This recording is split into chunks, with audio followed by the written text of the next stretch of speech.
Hola a todos, buenos días. Gracias por estar aquí.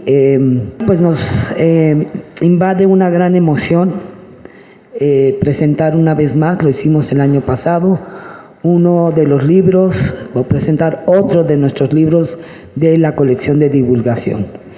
Esta es una nueva colección de la producción editorial del Instituto y deseamos que sea del disfrute de los lectores, que motive a lectores no académicos a involucrarse con la lectura y con el conocimiento del pasado y el presente mexicano.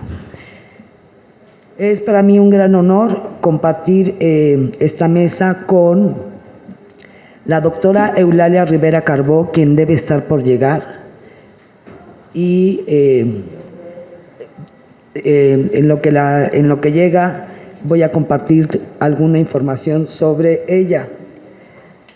Ella nació en la Ciudad de México, es licenciada y maestra en Geografía por la UNAM y doctora en Geografía e Historia por la Universidad de Barcelona. Se desempeña como profesora investigadora de tiempo completo en el Instituto de Investigaciones Dr. José María Luis Mora. Imparte cursos de geografía a nivel medio superior y universitario. Sus proyectos de investigación se desarrollan principalmente en las líneas de la geografía histórica y la historia urbana, y entre sus publicaciones se cuentan numerosos títulos sobre las ciudades mexicanas de los siglos XVIII y XIX. Es coordinadora del Seminario Interinstitucional de Historia y Estados Unidos y Regionales. Es miembro del Consejo de la Crónica de la Ciudad de Orizaba y pertenece al Sistema Nacional de Investigadores. Es de verdad una gran investigadora para el Instituto, una persona comprometida con su labor como historiadora y comprometida de manera muy natural con la divulgación del conocimiento. Está en la mesa también Luis Jiménez Segura. Él es licenciado en Historia por la Facultad de Filosofía y Letras de la UNAM. Actualmente cursa la maestría en Historia Moderna y Contemporánea en el Instituto Mora, donde realiza una investigación sobre historia agraria. Es dibujante, yo diría artista, desde que tiene memoria y ha participado en exposiciones y colaboraciones gráficas en medios independientes. Me da mucho gusto que un alumno de nosotros haya querido colaborar en esta aventura de la divulgación. Y presento también a Yolanda Renata Martínez Vallejo, quien es la subdirectora de publicaciones del Instituto Mora y quien tiene toda la vida aportando al mundo editorial, en particular al mundo y al sello editorial del Instituto. Muchas gracias por estar aquí.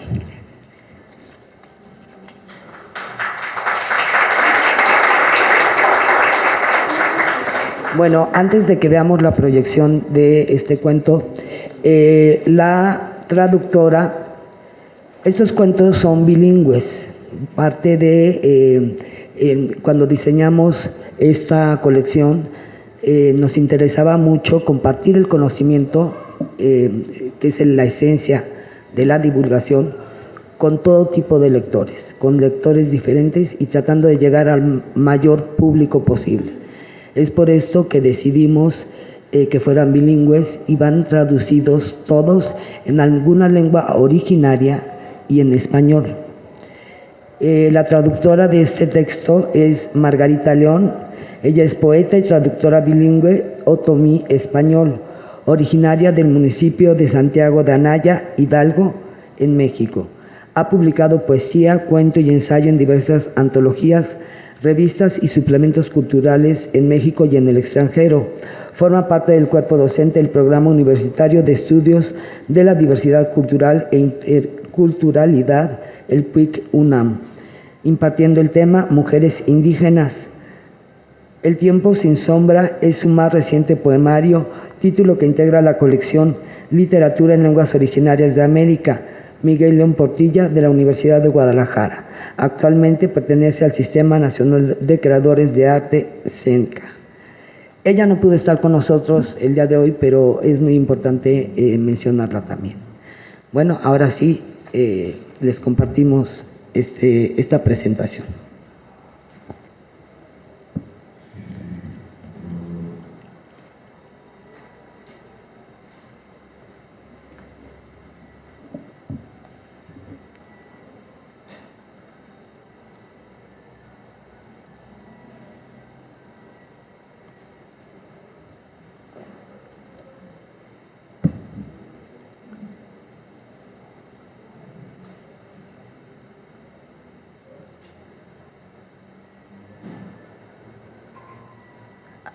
Hasta ahí, ¿no? Sí. Bueno, como pueden ver, ya lució una de las primeras ilustraciones de Luis, el título en otomí.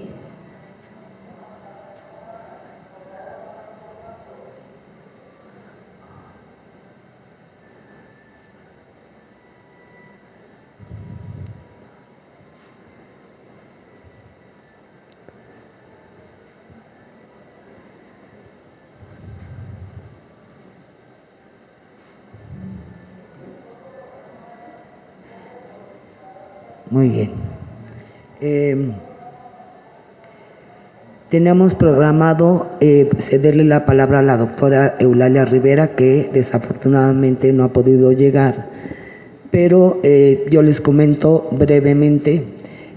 Como dije, la doctora es especialista, destacada especialista en historia urbana. Ha dedicado años al estudio de diversas ciudades en distintas regiones, y una de estas que ha sido de gran interés para ella es la de Orizaba, Veracruz, donde ha hecho investigaciones y publicado diversos textos relacionados con la historia de esta ciudad. Cuando la invitamos a participar en la colección de divulgación, nos presentó este cuento que para fortuna nuestra ya tenía escrito, y el cuento relata la historia de lo que vivió la comunidad de Orizaba, los habitantes de la ciudad de Orizaba, cuando llegó la luz, cuando se instaló la electricidad en 1910 en esta ciudad. Y su cuento parte de, como somos historiadores, todo tiene que partir de nuestras obsesiones históricas, ¿no? Entonces, este cuento parte de un documento que localizó la doctora, donde se describía cómo estaba preparada toda la ciudad, las autoridades del municipio y todo mundo para el gran evento, que desafortunadamente no pudo llevarse a cabo como se esperaba, ¿no? Pero que bueno, que finalmente se logra, ¿no? Y bueno, este es el tema, ¿no? Cómo llega la luz a la ciudad de Orizaba en 1910. La colección de divulgación, y en particular esta serie, que es la serie que se llama Te Cuento, tiene la intención también de ligar estos textos con algún derecho humano o con alguna reflexión significativa respecto al contenido del texto, ¿no? Entonces, concluye con una reflexión de la doctora en cuanto a la importancia que tiene en la vida cotidiana de todas las personas el contar con la luz. Espero que la doctora se sienta satisfecha con lo que he mencionado. Bueno, ahora le voy a dar la palabra a Luis Jiménez Segura. Como decía, Luis es un gran artista, y a reserva de que quieras iniciar comentando algo, porque tengo algunas preguntas. ¿Ok? Sí, gracias. Buenos días a todas, a todos. Bueno, para mí es sin duda un honor y un placer estar aquí presente, el haber colaborado con el equipo editorial del Mora y con la doctora Eulalia, pues ha sido un proceso sumamente rico tanto para mi formación como para algo que a lo largo de mi vida yo he desarrollado, diría entre comillas, de forma no profesional, que es el dibujo, ¿no? Sin embargo, esta es una oportunidad para empezarle a dar otra salida, y pues ha sido para mí muy satisfactorio que se pueda vincular tanto ese interés pues personal con un interés profesional ya de decir, bueno, no, a mí me gusta pensar que no fue simplemente vamos a ilustrar un cuento, sino con esa carga histórica que ha señalado María José, y que digo, esas obsesiones también me gustan a mí, ¿no?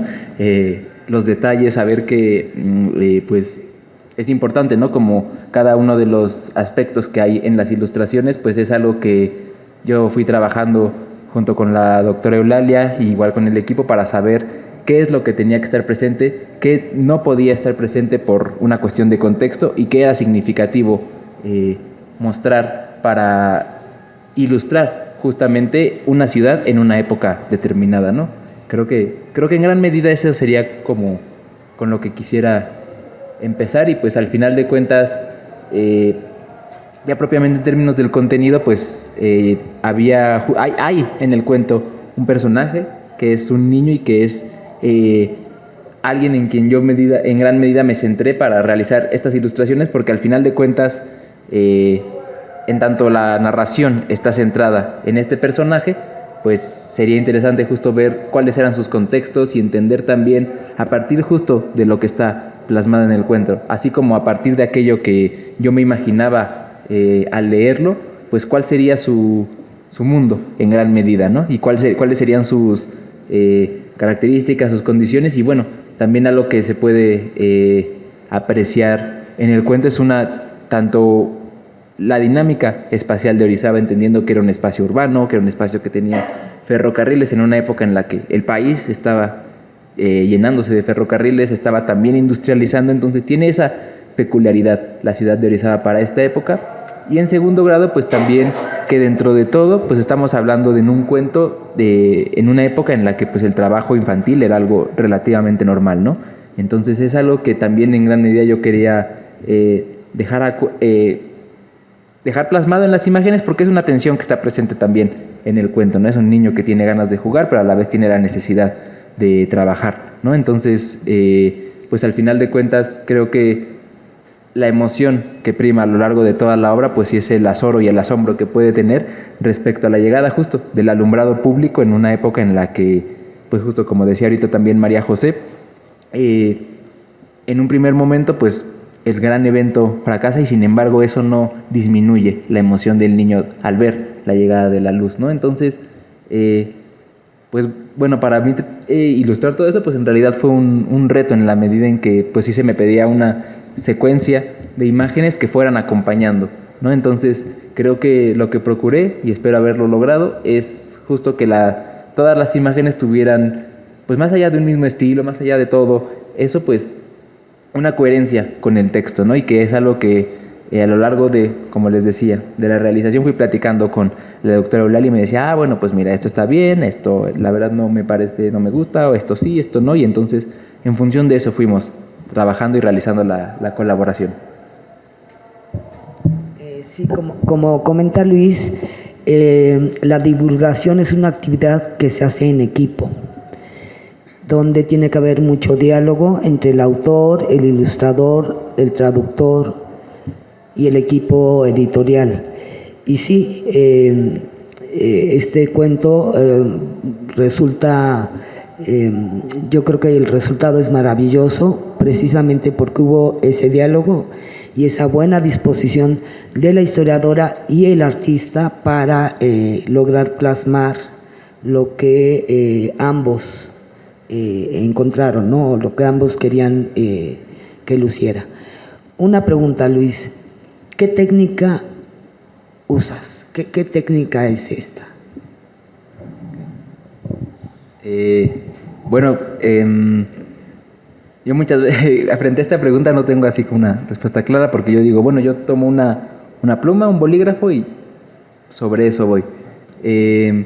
Lo que sí está como muy presente, además de como pues unas líneas como trazos firmes, trazos rectos, es que sí hay mucho trabajo con, por ejemplo, con puntillismo o con algunas pequeñas líneas, pero todo lo que procuro es hacer también como líneas muy pequeñitas, y con eso ir rellenando las superficies, las texturas. Es pues lo que a mí me gusta hacer, y pues en última instancia,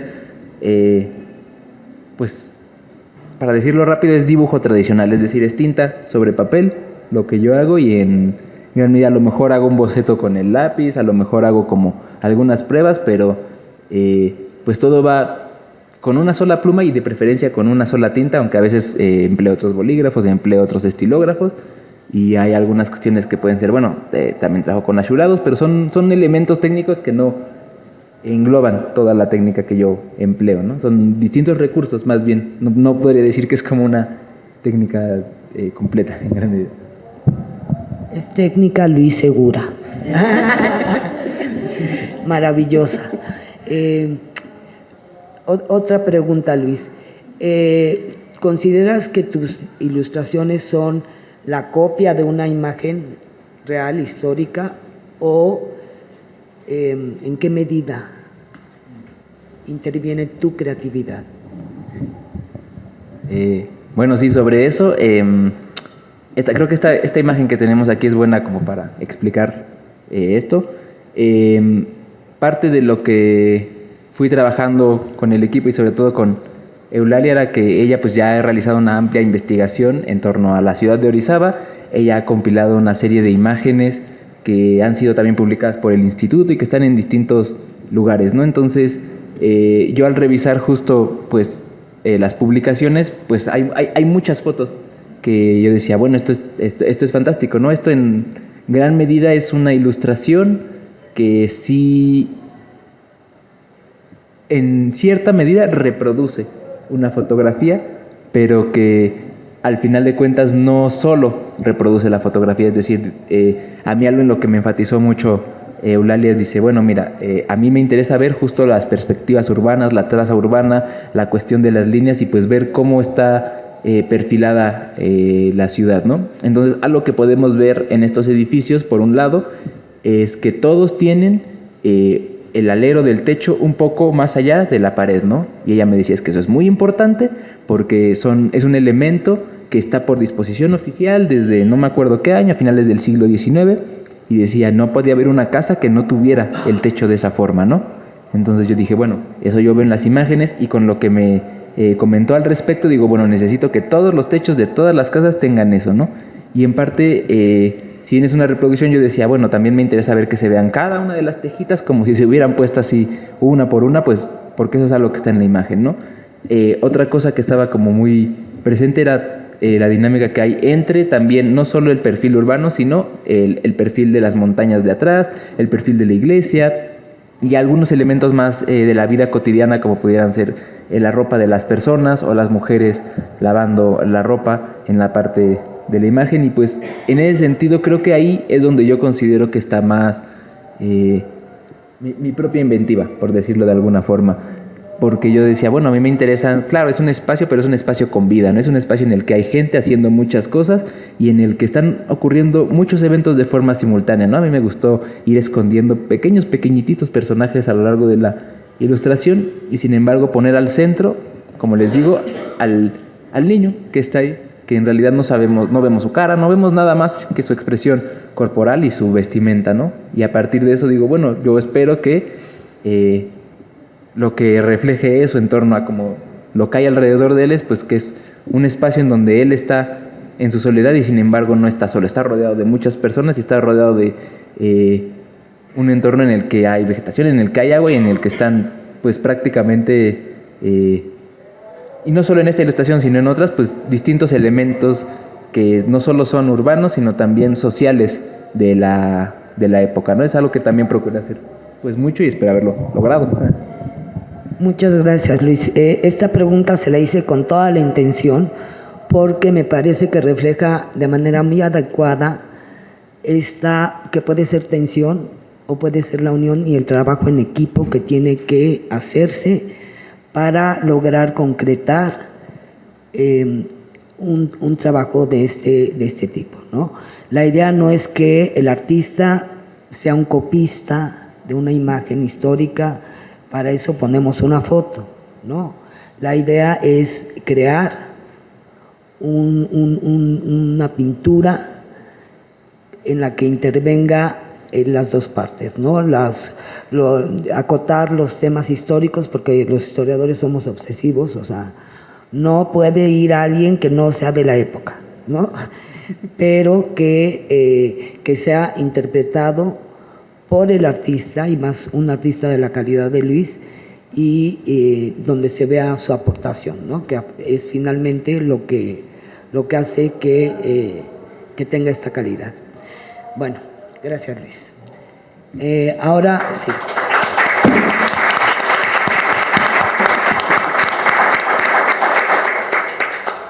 Ahora le doy la palabra a Yolanda Renata Martínez Vallejo, nuestra subdirectora de publicaciones, quien ha sido un elemento indispensable para pues lanzar esta colección y para llegar a buen término. Y espero, Yola, nos compartas las complicaciones desde el lado editorial. Vas. Muchas gracias, doctora María José.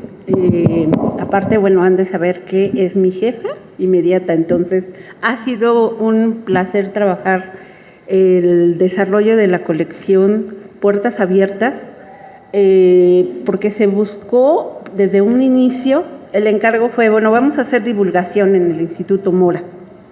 Y como ya lo dijo la doctora, es un trabajo en equipo, pero en un equipo muy grande y disciplinario. Lo que nos pasó, por ejemplo, con Luis, cuando me lo presentó para ver las ilustraciones de este título en particular, pues yo dije, híjoles, es que sí está bien joven. La verdad es que no tenía yo como mucha idea de qué tipo de imágenes iba a trabajar. Cuando empezó a hacer los diseños, los bocetos, pues sí me dio muchísimo gusto que quisiera participar con nosotros, porque el trabajo que Luis hace, yo siempre he dicho, es que parece como un grabado, no es un dibujo, hace un momento tú decías, es como un dibujo tradicional, ¿no? Técnicamente el dibujo tradicional es a base de grises, y justamente tu trabajo no tiene grises, y eso es una particularidad de los grabados. Entonces, pues me dio mucho gusto como volver a traer también a esta época un trabajo de grabados, que es un trabajo de muchos siglos atrás, de diferentes siglos, y con una persona tan joven, ¿no? Esa fue una de las cosas que la verdad sí fue muy grato.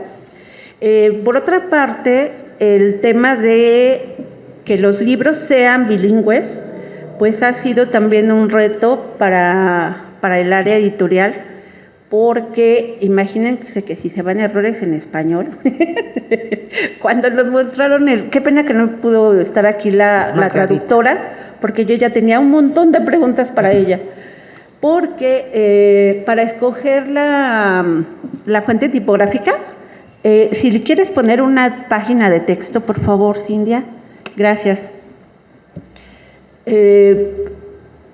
Si quieres esa, pero amplíala lo más que puedas, Cindia, por favor. La grafía que tiene el otomí, la verdad, pues nosotros no la habíamos visto. Lo más convencional que ha circulado, sobre todo en décadas pasadas, pues es el náhuatl, ¿no? Es como lo más, lo que más ha tenido auge en publicación y sobre todo de poesía. Ahorita nosotros tenemos el reto en el Mora de que estamos publicando textos en diferentes lenguas que tipográficamente para nuestras computadoras actuales a veces también es un problema, algunos caracteres especiales.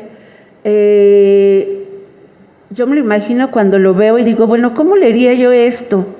¿No? Si es una serie de partículas, de mini partículas de la grafía con la cual se representa este idioma.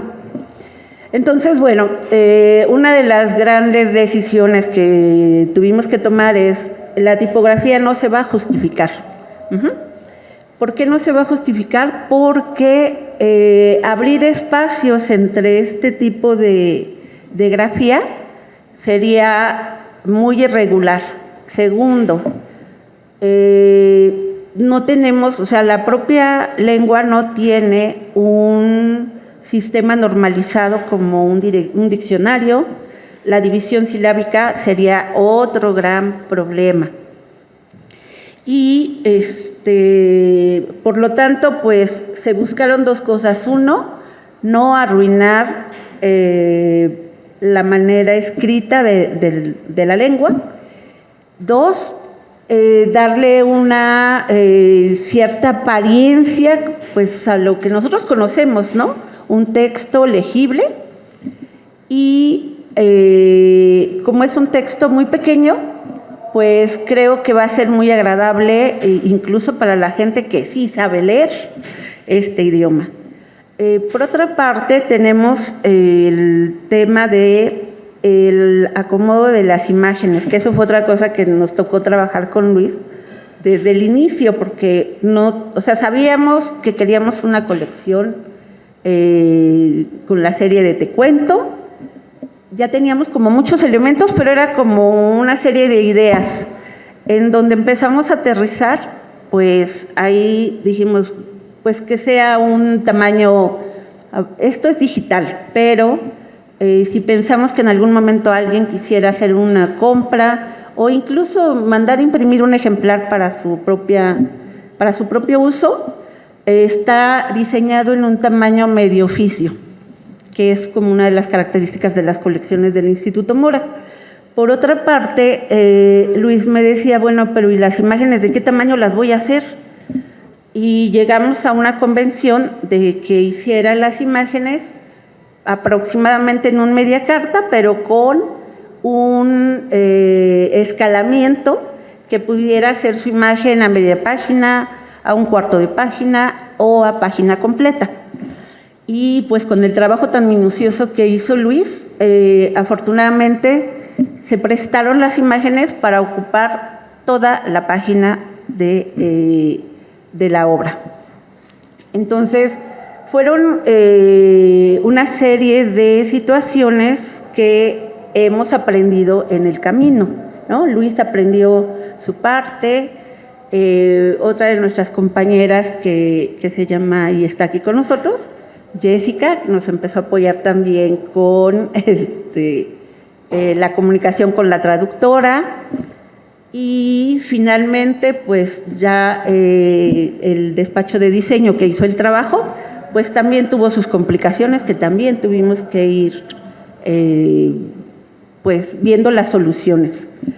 El texto a mí me parece, la página en conjunto me parece un libro muy limpio, muy fácil de leer. Quien sepa leer otomí.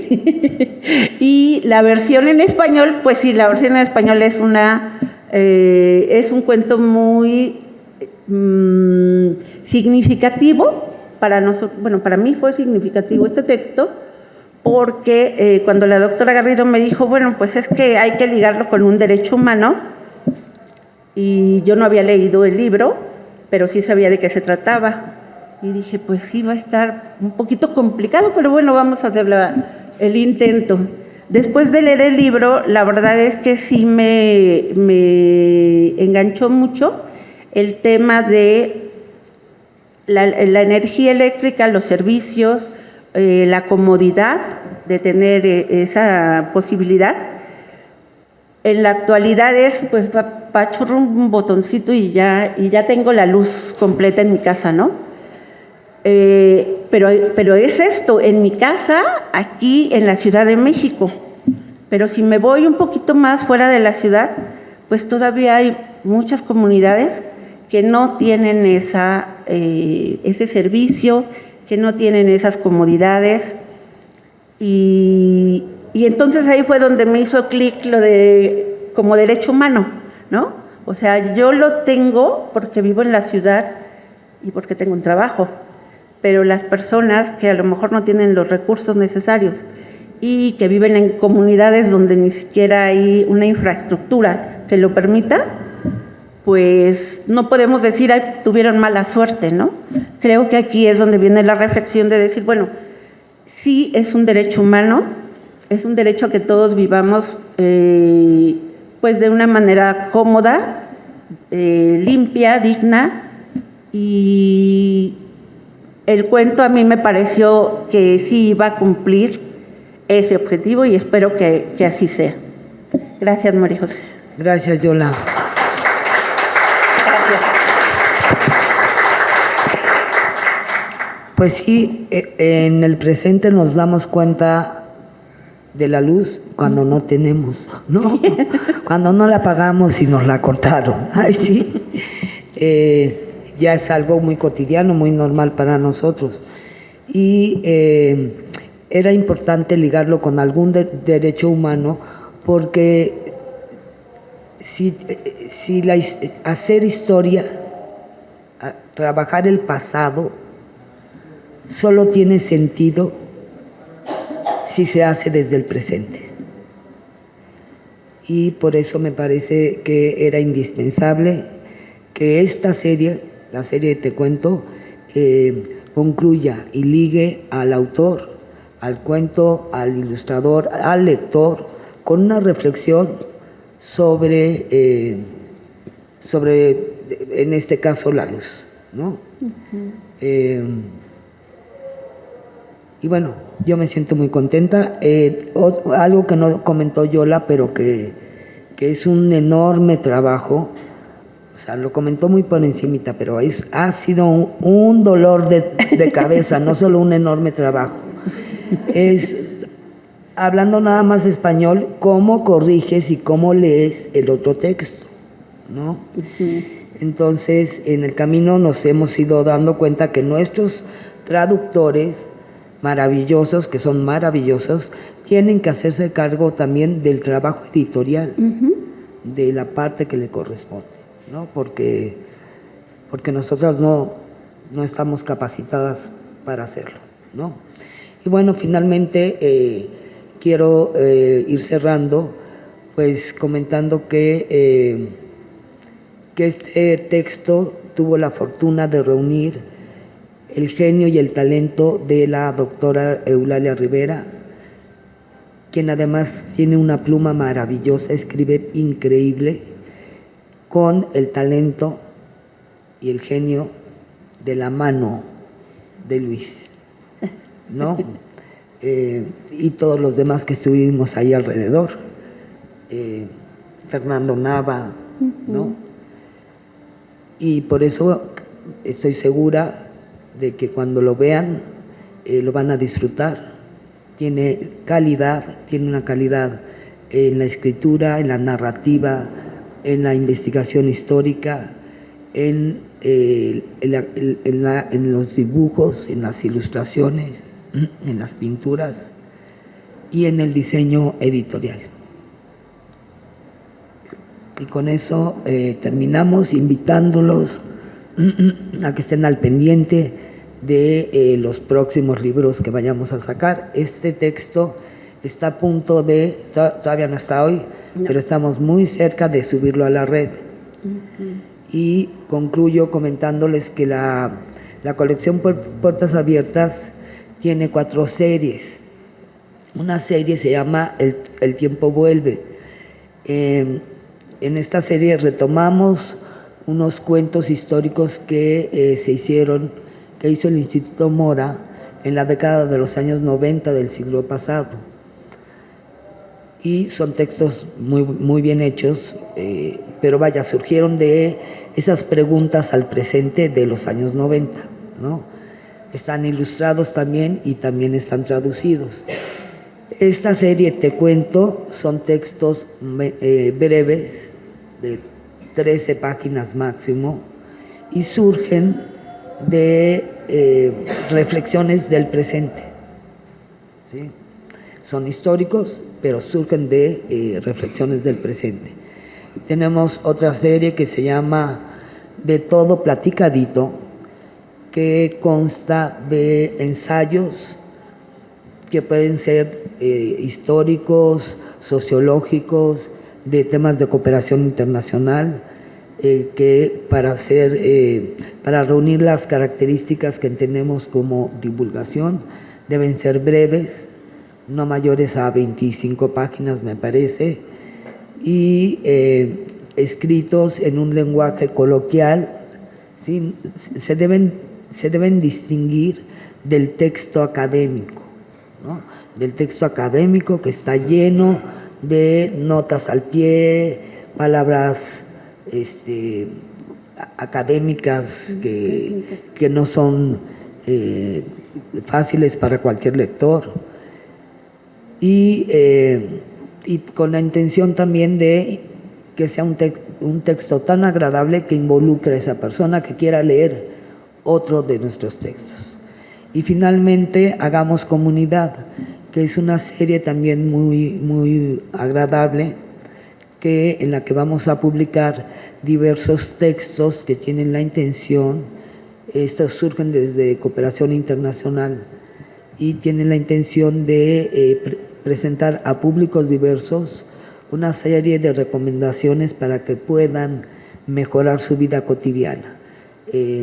Cómo obtener mejor agua, cómo sembrar en una zona árida y este tipo de asuntos, ¿no? Entonces, pues por eso le pusimos divulgar para todas y todos, y de verdad el objetivo es que quien se acerque a este texto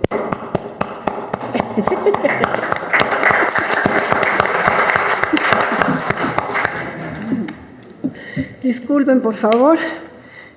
Me sabía mal porque me hacía mucha ilusión la presentación de este cuento. Y bueno, yo qué voy a contar.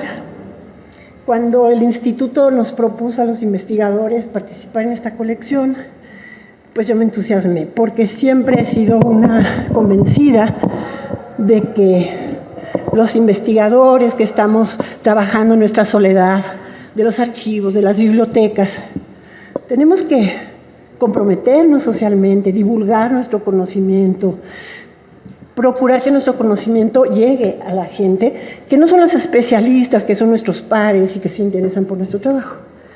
Entonces, por eso el proyecto me entusiasmó y enseguida dije, sí, yo quiero participar.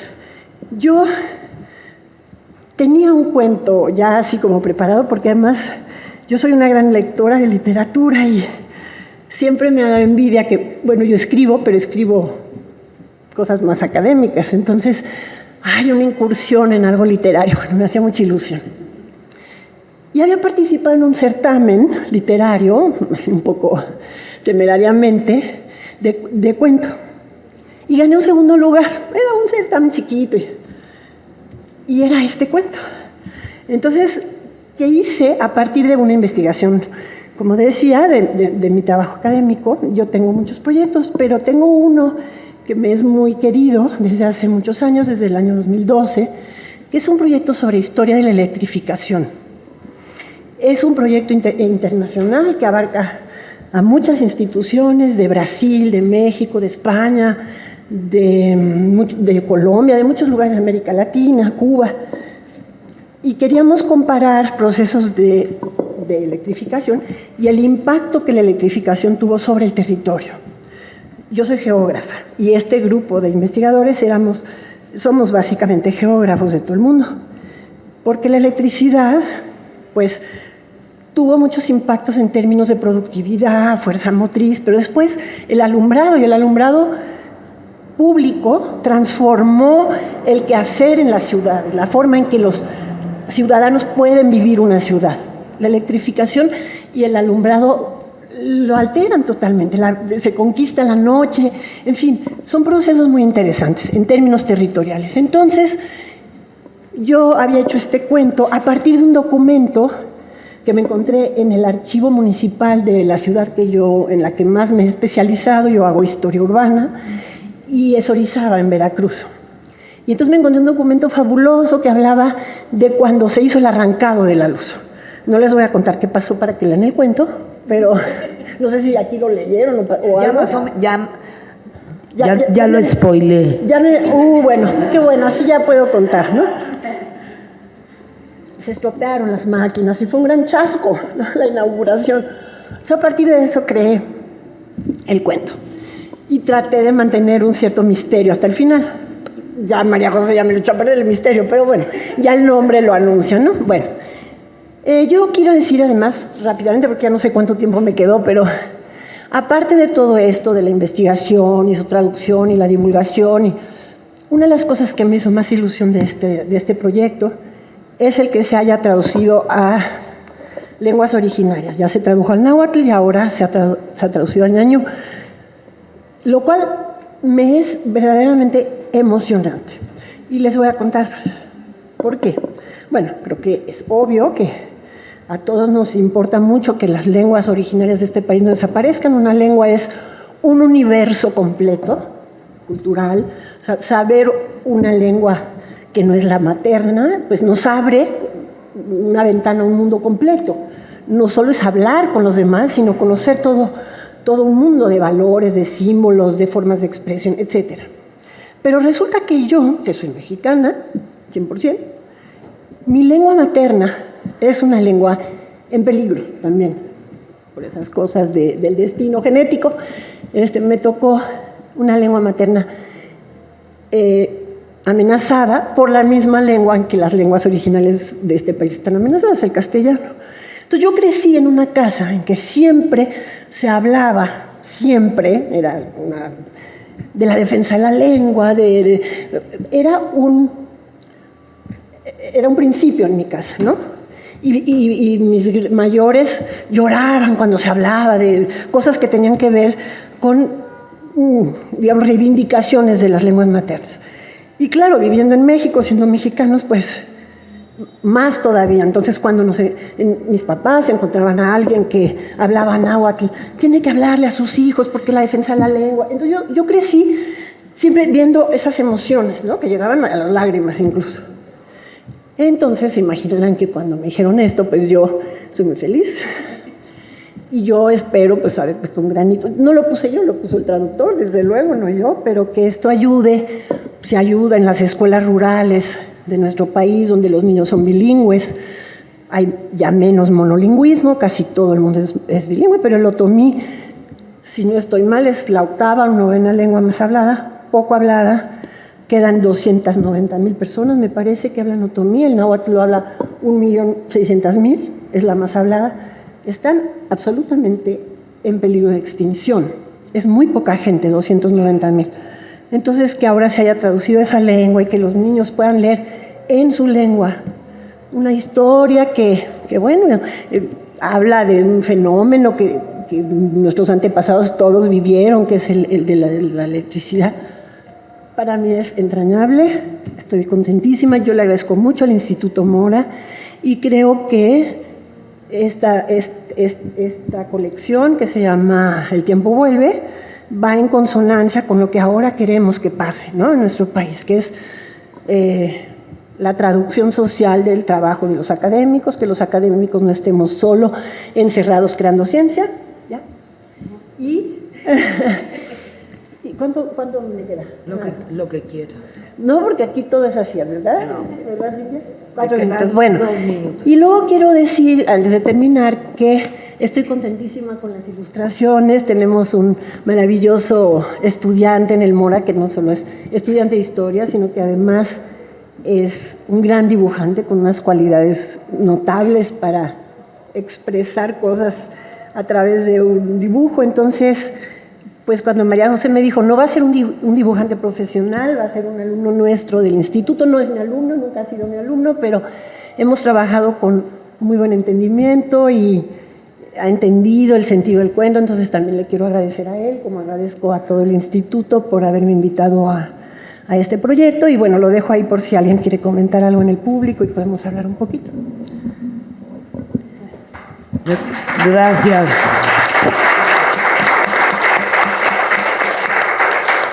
Si nadie tiene una pregunta, yo sí tengo una. ¿Para cuándo el otro?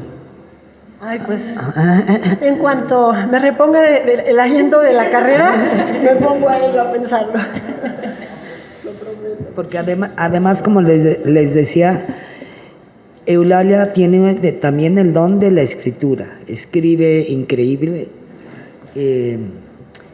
Puede muy bien quitarse el cartón del académico para escribir narrativa.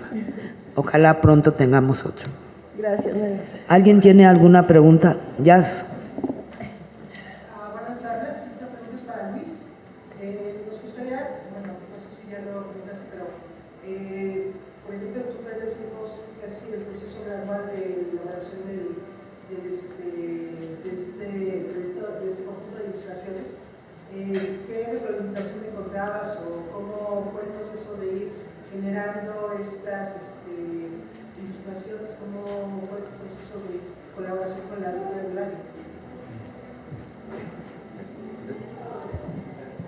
Gracias. Sí, bueno, parte de esto yo lo fui, como dices, ¿no? Mostrando en redes desde el proceso como más de un video, mostrando así como la mano y sí. O sea, como en primera instancia había una retroalimentación en la que pues yo a veces preguntaba, bueno, pues qué le llama la atención a las personas, ¿no? Y había unas respuestas muy bonitas, algunas eran como muy puntuales respecto a un objeto, no sé, bueno, un objeto como podría ser la luna, ¿no? El foco, la perspectiva, como elementos tanto de el contenido de la ilustración como ya de, ¿cómo decirlo?, del diseño de la ilustración, es decir, de la composición, mejor dicho, ¿no? Y a partir de eso, pues creo que lo que al menos yo esperaba en ese primer momento, que era simplemente como una ventanita para que la gente pudiera ver y además, pues algo en algo muy inmediato como es una historia hoy en día en las redes sociales que tiene una duración justo de un día, ¿no? Y en segundo lugar, pues creo que a mí me permitía eso como un poco rebotar las ideas que habíamos tenido respecto a qué debía estar, qué no debía estar, qué estaba muy bonito para ilustrar, pero que no era pertinente por la época.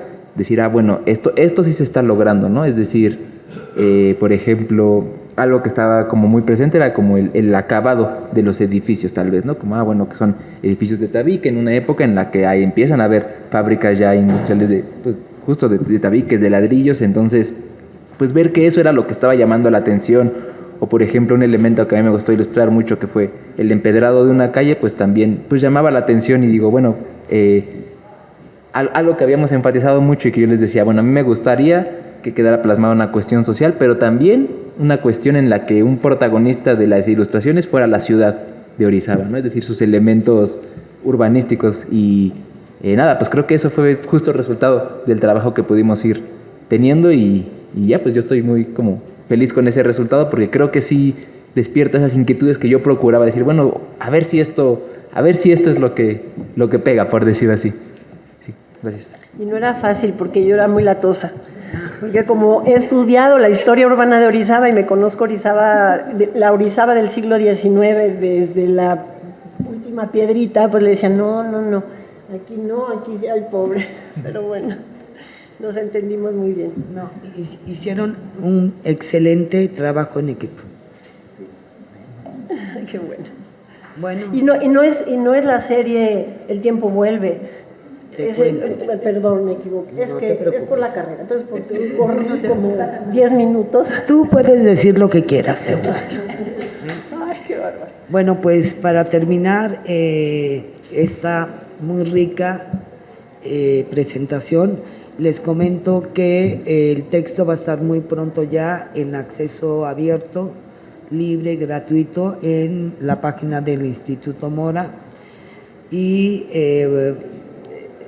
Y también es justo decirlo que si hay por aquí algún rico editor que lo quiera publicar en papel, también lo podemos hacer. Muchas gracias a todos y nos vemos pronto en otras presentaciones. Los alumnos que veo por aquí del instituto, si quieren publicar un texto, participar como autores, como ilustradores, son bienvenidos. Ha sido de verdad un honor incluir a uno de nuestros alumnos en esta aventura. Gracias.